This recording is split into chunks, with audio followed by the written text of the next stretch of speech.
자, 질문에 대해 답변을 해드릴게요. 일단 문제를 한번 읽어볼까요? 자, 총수요 측면의 화폐 수요 함수 P분의 M은 L, Y, I. 요거 이제 화폐 균형 방정식이죠. 그래서 왼쪽이 실제 화폐 통화량, 오른쪽은 화폐 수요 이렇게 표기해 주는 거고, 여기다 이제 I가 명목 이자율로 들어가죠. 자, 기대 인플레이션율이 상승하면 명목 금리가 상승하고, 명목 금리가 상승이 LN 곡선을 우측으로 이동시키는 부분에서 IS LN 모형에서의 이자율이 독립 변수인데 LN 곡선 이동에 영향을 미치는 부분이 헷갈립니다. 그렇게 돼 있죠. 이게 무슨 얘기냐면 지금 질문하신 거는 이 금리가 이제 독립 변수라고 했을 때 원래 독립 변수가 변하면 그림에서 움직이지 않죠. 선상 이동 하게 되는 원리가 보통 이제 미시에서 배웠던 내용이거든요.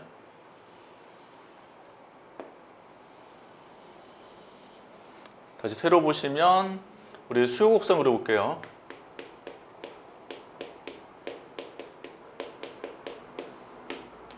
P 프라이스 가격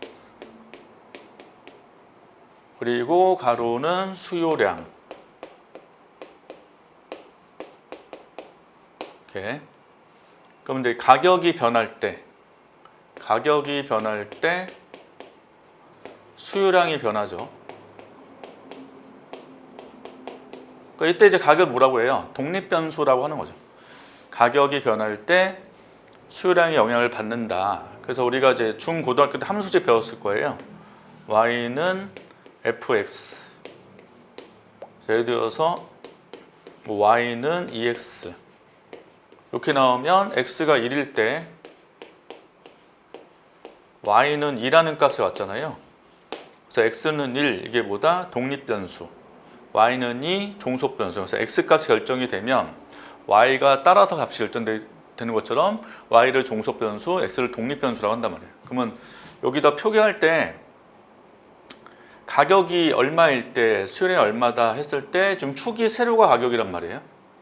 그럼 가격이 뭐 100원일 때, 한 개당 100원일 때 수요량이 뭐 5개다.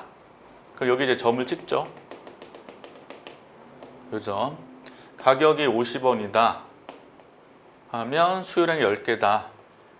왜냐면 수요 법칙상 이제 가격이 내려가면 더 많은 재화를 소비하고자 하기 때문에 수요량이 증가한단 말이에요. 그래서 가격 50일 때 수요량이 10개다. 여기 점을 또 찍죠. 그래서 두 점 연결한 요 선을 우리는 뭐라고 하냐면 수요 곡선, 디맨드 커브 이렇게 한단 말이에요. 그럼 가격이 변할 때 어떻게 하냐? 수요량이 변하기 때문에 선상에서 움직이는 특징이 있단 말이에요. 그래서 가격이 내려가면 100에서 50원 떨어지면 수요량이 5에서 10으로 증가한다는 거는 그림상에서 이렇게 움직인다는 거죠. 그래서 항상 경제 모형에서 가장 기본은 뭐냐면 독립 변수가 변하면 선상에서 움직인다는 게 가장 기초 개념에 해당이 돼요. 자, 그럼 이제 IS LN 모형이 등장한단 말이에요. 자, 그림을 다시 그려볼게요.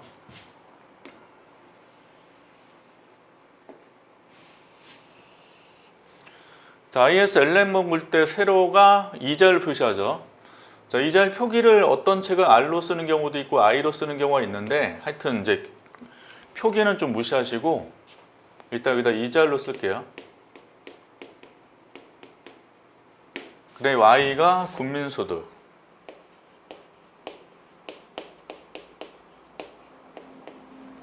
그 다음에 LN 곡선을 그릴 때 저희가 우상향으로 이렇게 그려지고 이 LN 곡선은 이제 화폐시장 균형을 나타내주는 그림이고 화폐시장 균형식이 지금 써 있는 것처럼 P분의 M 그리고 L Y, I인데 보통 왼쪽 화폐 공급으로 표기할 때는 이제 P분의 MS 공급 쪽, 오른쪽이 화폐 수요 쪽. 여기 이제 LN 곡선 표식이 되고 그 다음에 우하향 쭉 그리시게 되면 이건 IS 곡선. 이건 생산물 시장 균형이죠. 그래서 식이 Y는 C, I, G 더하기 NX 이렇게 표기를 하죠. 여기 조심할 거는 이제 투자에 영향을 미치는 변수가 금리란 말이에요. 그럼 여기와 여기 차이는 뭐냐? 여기 투자에 들어가는 금리는 실질 이자율이에요. R. 이렇게. 여기 실질 이자율이 들어가고 화폐 시장 쪽의 금리 I는 명목 이자율이 들어간단 말이에요.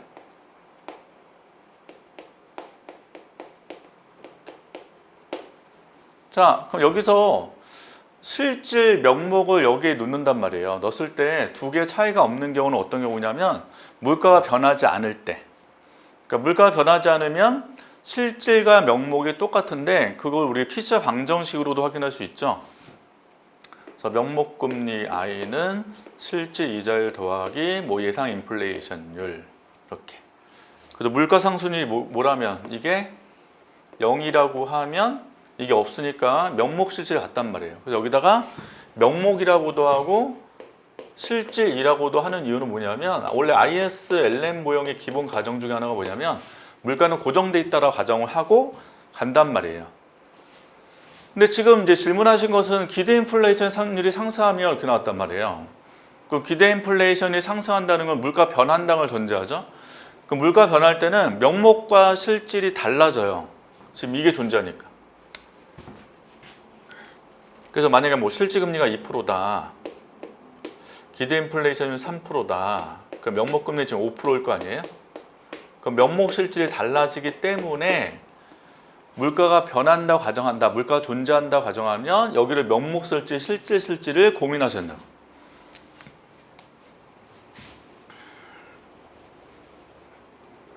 자, 이분은 이제 그거에 대한 고민을 안 하셨죠. 금리가 독립변수다. 요거에 집중하셨는데 여기에 들어가는 게 명목이냐, 실질이냐, 요거를 확인을 해보시라는 거죠. 자, 일단 실질로 볼게요. R로.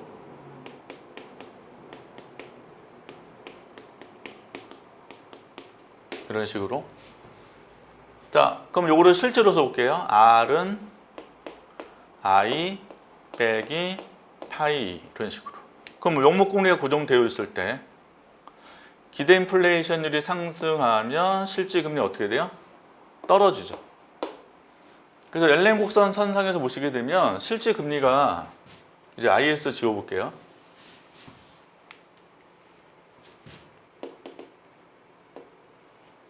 여기서 실질금리가 R0였다가 이게 떨어지니까 이렇게 내려가는 방향으로 움직인다는 거죠. R1으로. 그래서 LM 곡선이 이렇게 이동을 하게 된다. 즉 밑으로 간다는 것은 오른쪽으로 이동한다 라고 해석할 수 있죠. 따라서 이 금리가 명목이냐 실질이냐 중요해요. 그러니까 명목금리가 만약 돼버리면 I가 돼버리면 명목금리가 변했을 때는 움직이지 않는다고 해석을 할 수 있는데 또 조심할 게 뭐냐, LM 곡선의 독립변수는 금리가 아니라 또 Y예요. Y값. 왜냐하면 이제 화폐시장에서 LM 곡선이 도출되거든요. 그럼 화폐시장 그림을 생각 한번 해보시면 소득이 변할 때 Y가 즉 소득이 증가를 할 때 화폐 수요는 커지죠. 그래서 화폐시장 그림을 그려보면 일단 여기는 옆에 놔두고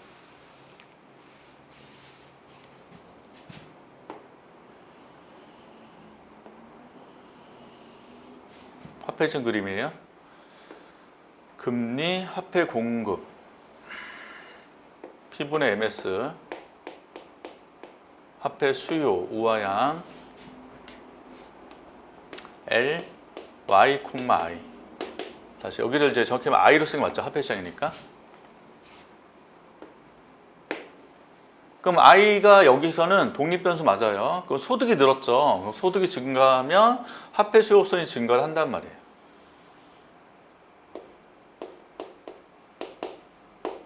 그래서 균형이 A에서 B로 가면서 금리가 올라간다.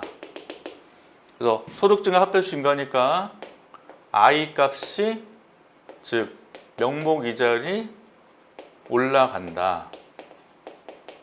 이렇게 대신 아까 ISLM 모형의 가장 기본은 물가 고정돼 있으니까 이거를 명목이든 실질이든 해도 상관없다는 거죠. 그러니까 Y 증가할 때 I가 증가하니까 우상향으로 그려진 거죠. 그러니까 Y가 독립변수예요 또.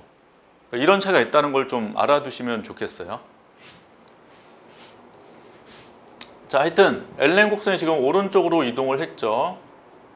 자, 2번 보시면 기대 인플레이 증가로 화폐 수요가 감소. 이렇게 쓴 이유는 아까 여기서 명목금리가 올라간다고 전제했으니까. I는 R 더하기 파이 2. 여기서 기대 인플레이션율이 뭐하면 상승하면 명목금리 올라가고, 명목금리 올라가면 화폐 수요가 감소하죠. 감소하면 이제 화폐 시장 균형이 달성되려면 어디 하나가 증가를 해줘야 될 거 아니에요? P분의 MS 해놓고 L, Y, I에서 요게 지금 증가해서 명목금리 올라가면 투기적 동기 또는 투자적 동기 화폐 수요가 감소하기 때문에 화폐 수요 감소로 왼쪽이 지금 더 커지는 현상.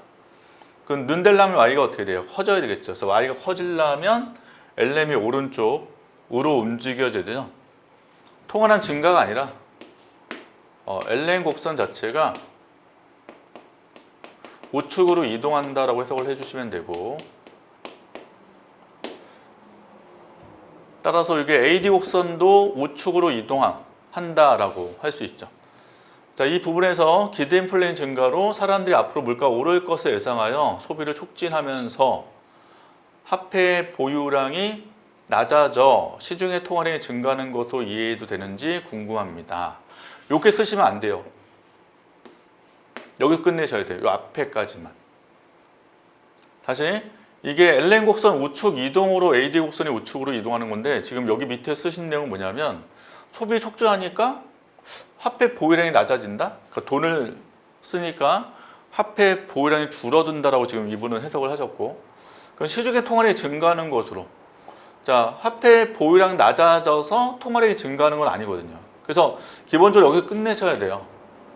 즉 소비를 촉진한다 하면 이 자체로 어떻게 돼요? 소비가 증가하니까 AD 곡선이 우측으로 이동한다라고 해석을 좀 해주셔야 된다는 거죠. 그래서 이렇게 설명하시면 안 된다는 거 좀 유의해 주시면 좋겠습니다.